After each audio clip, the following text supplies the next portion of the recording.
My heart is full as I introduce to you this inspiring leader. She is a successful entrepreneur, the leader behind Lazurite Global. Interesting to note actually is her background. She's a banker, actually an introverted banker. And now, new role for 8 years, she is sought after financial speaker and financial advisor. We will learn a lot from this inspiring leader. It is my great honor for her to form part of this journey. Let's hear it from Ting Velasco.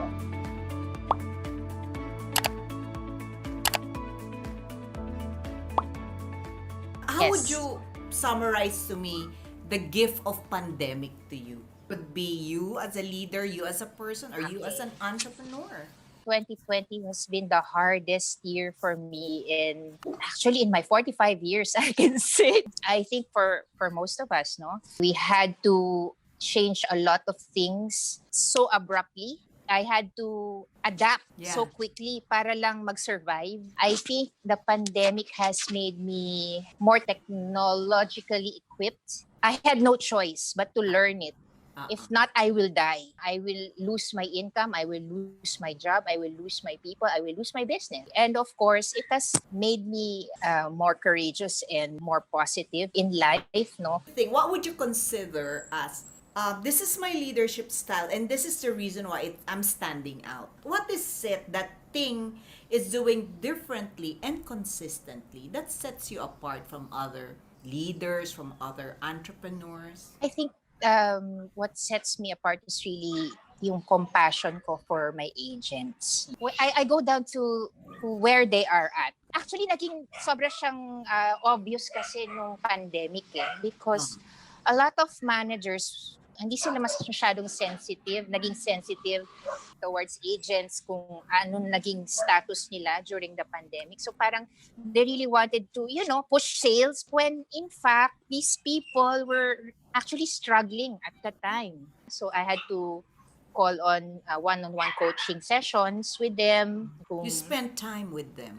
I really spent a lot of time. I really just had to talk with them one by one. Walang mention of how to sell, walang ganon. I just really spent time with them. So that leadership presence allowed them to connect with you, understand, and see that Ma'am Ting is connecting as a person, not because she wants me to sell.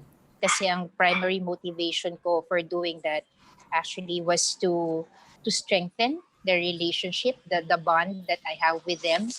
How have you adapted your leadership despite the fact that teams such as yours is virtually coordinating?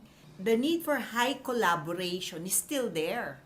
Of course, I had to attend a lot of inspirational webinars because it's actually one of the ways I was able to cope with the situation, no? Parang right now, kasi if you don't engage yourself or involve yourself in collaborations or mag-attend ng mga webinars, parang you feel all alone at home fighting a battle by yourself. On your own. I think what I'm hearing from you is you actually try to adapt and help yourself. No, but you use the word cope. And it's actually helping and leading yourself so that you can lead others. Yeah, I had to strengthen myself for the people around me because they get their energy from me.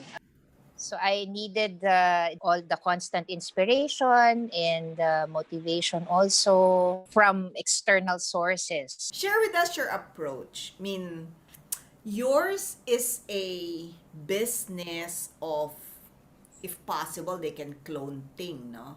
But how have you practiced resiliency for them to learn and be more resilient as a person?